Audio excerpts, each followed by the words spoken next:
Siempre se ha dicho que Valparaíso tiene la otra mitad en el mundo, y eso hace que en algún momento, producto de la proliferación de las enfermedades, el puerto es lo primero que se aborda o se ataca. Conociendo de un enfermo a bordo, inmediatamente queda etiquetado, ¿cierto?, en cuarentena hasta que no logre pasar los 20 y los 30 días de haber sabido, ¿cierto?, cuál era la enfermedad, que no podía desarrollar ninguna actividad portuaria, quedaba aislado. Y como es el principio fundamentalmente marítimo, porque esa es durante el siglo XIX el gran sistema de comunicación, toma el principio de la cuarentena vinculado a los 40 días y 40 noches del Arca de Noé, quedar aislado, ¿cierto?, para poder, ¿cierto?, salvarse de una enfermedad. Ahora, cuando la enfermedad salta al territorio, ahí es donde empezó a proliferar la doctrina de que la enfermedad no era por contagio entre las personas, sino entre las personas y el territorio. Una persona que baja a Valparaíso infecta el territorio y el territorio queda malsano. Y a través del territorio, a las miasmas del territorio, es como se enferman otros.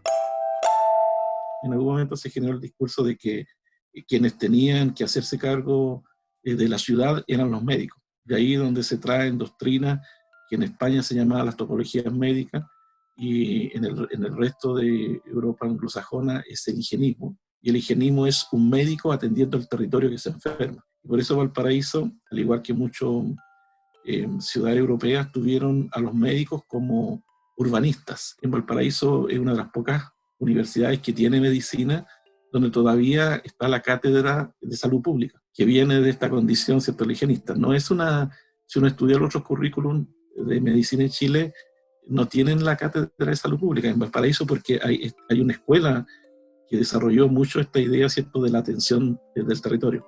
Y generó discurso muy fuerte que incluso llevó a que los municipios crearan el departamento de higiene, ornato y aseo.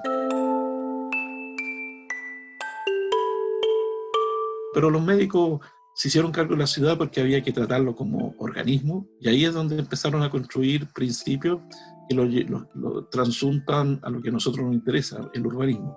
¿Y qué del urbanismo? De cómo se fue construyendo en Valparaíso el imaginario del parque. Porque el parque en Valparaíso original, antes de estas doctrinas que estamos diciendo, no existían, pues todas las plazas eran eriazas, todo Valparaíso era expuesto al norte, muy eriazo, muy seco, las plazas, ¿cierto?, eran descubiertas, así como la Plaza de Armas de Santiago, desnuda, y los sistemas naturales estaban cerca, por tanto, el sistema natural que la ciudad se abastecía eran los márgenes. Había que ir así como en cabalgaduras por Santo Osa, ¿cierto?, por el camino de los ingleses a la casa furtiva para encontrarse con el sistema natural.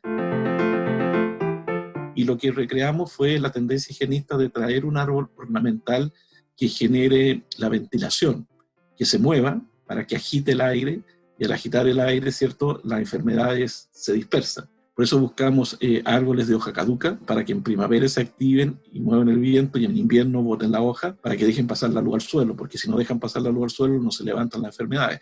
Entonces al final el árbol es funcional al sistema, ¿cierto?, satinizador, y por eso traemos el verde, lo copiamos del modelo francés, el estilo francés imperante, porque en algún momento el estilo francés de fines del siglo XIX nosotros lo heredamos, y en Valparaíso, aparte del salón verde francés, también traemos el pasto, el césped inglés, que lo trae la cultura inglesa. O sea, los ingleses a toda actividad deportiva le colocan césped. Las canchas de cricket son de césped, las canchas de tenis son de césped, las canchas de fútbol son de césped, los hipódromos son de césped. Y nosotros metimos el césped en Valparaíso, por eso le metimos el pasto a todas las plazas en Valparaíso. En Viña hicimos el Sporting con pasto, el Tranque con pasto, y el pasto lo exportamos a Chile asumiendo el imaginario verde del pasto, ¿cierto?, como parte emblemático de una componente que era de una cultura donde llovía 2000 milímetros, y por cierto, en Inglaterra el pasto es natural, asilvestrado. Nosotros acá lo plantamos y lo tenemos que regar. Emulamos, de punto, pretenciosamente, la idea del imaginario verde que hoy día está metido en la cultura nuestra. Todas las organizaciones ambientalistas, todos los grupos, ¿cierto?, animalistas colocan el verde como emblema, pero el verde nunca nos corresponde, si al final fue adaptado de las tendencias higienistas, donde entendíamos que eso satinizaba y eso construía una mejor relación con el lugar.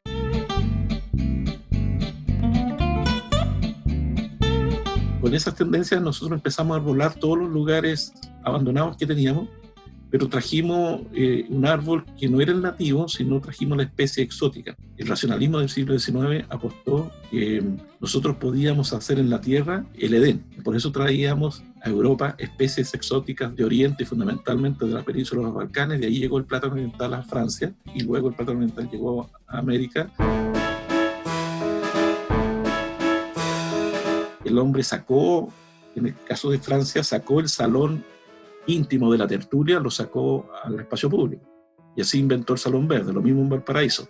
Sacamos de los salones la tertulia, la sacamos a la plaza pública. ¿Por qué? Porque podíamos reproducir la intimidad del esparcimiento. Y esa cultura se fue a la plaza y se armaron las glorietas de las retretas, donde se armaba, ¿cierto?, la civilidad. Y de ahí empezó también a crearse la cultura democrática, porque en las plazas, en los parques, no era posible identificar socialmente a las personas. Siempre el parque homogenizaba al habitante. Por eso todavía mantenemos la plaza como principio de la máxima significación de lo público.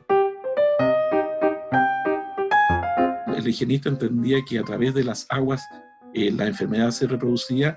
Negaron la presencia del agua en la ciudad. Por eso se taparon las quebradas en Valparaíso, se taparon los esteros, y eso hasta que no cambiaron los principios. Cuando aparecieron las tesis bacteriológicas, ya las tesis de los higienistas no tenían sentido. Ahí se entendió que el contagio era entre los cuerpos y no con el territorio.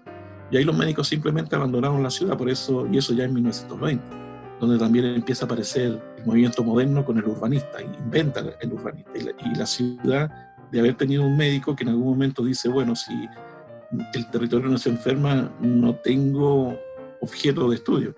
Lo abandona y llega el urbanista en 1920, que hereda toda la idea del higienismo y la transforma en esta idea del imaginario del área verde. Y el urbanista inventó el área verde como equipamiento, pero en realidad tenía un antecedente en un higienista que lo único que querían era, entre comillas, que el territorio se dejara de enfermar.